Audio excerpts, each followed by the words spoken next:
નમસ્કાર દર્શક મિત્રો, નવડીઓ સાથે આપનું હાર્દિક સ્વાગત છે. આપ જોઈ રહ્યા છો આ HRPC ન્યૂઝનો. હું છું વ્યવસ્થિત ભાવનગર દિનેશ કુમાર પી બાબરિયા ઘેટી. નમસ્કાર દર્શક મિત્રો, આપ જોઈ રહ્યા છો આ HRPC ન્યૂઝ. હું છું સોલંકી દર્શના. બોટાદ શહેરમાં આવેલ સોનાવાલા સરકારી હોસ્પિટલને સિવિલનો દરજ્જો તો આપ્યો છે, પણ કોઈ સર્જન કે કોઈ ન્યુરો સર્જન ડૉક્ટર નથી, કે સીટી સ્કેન મશીન નથી, કે MRI મશીન નથી, સોનોગ્રાફી મશીન નથી, પૂરતો સ્ટાફ નથી. દવા OPD એક જ છે, કેસ OPD એક જ છે, અને જો કોઈ દર્દી સવાલ જવાબ કરે તો કહે છે મફતની સારવાર અર્થે હોસ્પિટલમાં આવો છો તો 2 કલાક સુધી લાઇનમાં ઊભું રહેવું પડે છે.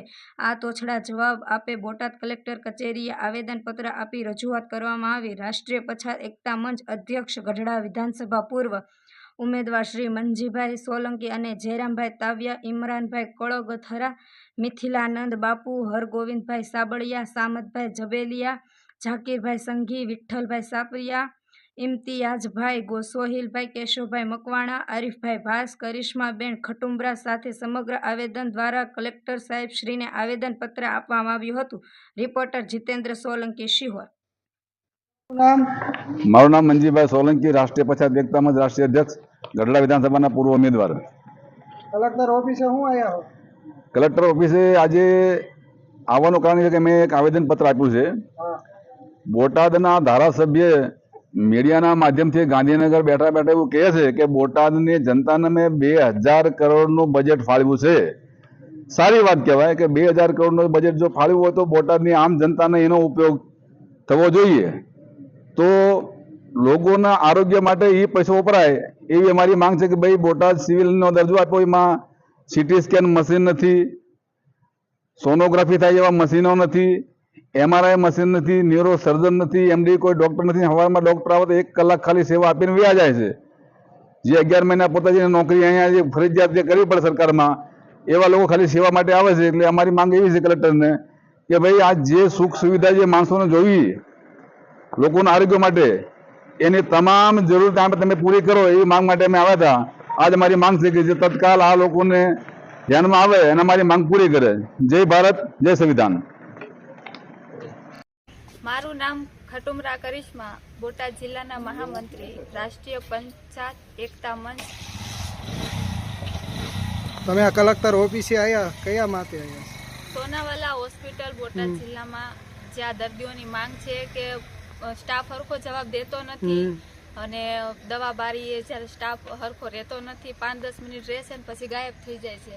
પૂછવામાં આવે છે તો દર્દીઓને આડા જવાબ મળે છે કે આ મફતની જે દવા મળે છે તો તમારે ઊભું રહેવું હોય તો ઊભા રહ્યો, નહીં તો ચાલ્યા જાઓ. દર્દીઓને આડા જવાબ આપે છે. સ્ટાફ હરખો રહેતો નથી. સ્ટાફની 5-10 મિનિટ પછી ગમે ત્યાં મનમાની કરે છે. સોનાવાલા સ્ટાફમાં કોઈ જાતનું ઓલું સુવિધા છે નહીં, તો દર્દીઓને બહુ તકલીફ પડે છે. स्वामी मिथिलानंद बापू, हम लोग आज कलेक्टर साहब के यहाँ आवेदन पत्र देने आए हैं सोना हॉस्पिटल के बारे में. सोना हॉस्पिटल में जो है और व्यवस्थित सब काम है और व्यवस्थित स्टाफ वहाँ नहीं है. दरेक जो दर्जी है वहाँ आकर हैरानगति हो रहा है सब, और कोई वहाँ जवाब देने वाला नहीं है कि व्यवस्थित जवाब दे. वहाँ किसी तरह के सरकारी मशीन भी नहीं है कि कोई काम कर सके. इसलिए માટે हम लोग कलेक्टर साहब के यहाँ आए हैं कि भाई वहाँ जो सोना हॉस्पिटल के व्यवस्थित किया जाए, वहाँ स्टाफ रहे, लोग जो दर्दी परेशान न हो, सब कोई वहाँ जो है अपना आराम से काम करे. लेकिन वहाँ व्यवस्थित है. धारासभ्य के से बातचीत करने पर मारा कि 2000 करोड़ को वहाँ ग्रांट गया है. यहाँ 200 करोड़ के भी मशीन नहीं है, न व्यवस्थित है. इसलिए हम लोग आज आवेदन पत्र DM के यहाँ देने आए थे कि वहाँ व्यवस्थित काम कराया जाए. મારું નામ જયરામભાઈ તાવિયા. આ કલેક્ટર ઓફિસે આવ્યા હો? હું અહીંયા કલેક્ટર ઓફિસે એટલા માટે આવ્યા છે કે આજે સોનાવાલા હોસ્પિટલ છે ત્યાં કોઈ જાતની સુવિધા નથી, ડૉક્ટર હોતા નથી, દર્દીઓ હેરાન પરેશાન થાય છે. એટલા માટે અમે આવેદનપત્ર આપવા આવ્યા છીએ. એના તાપ છે અને તાપ ધ્યાન દેવામાં નથી આવતો? બિલકુલ નહીં. લોકોની ફરિયાદ છે, મહિલાઓ બહુ હેરાન થાય છે.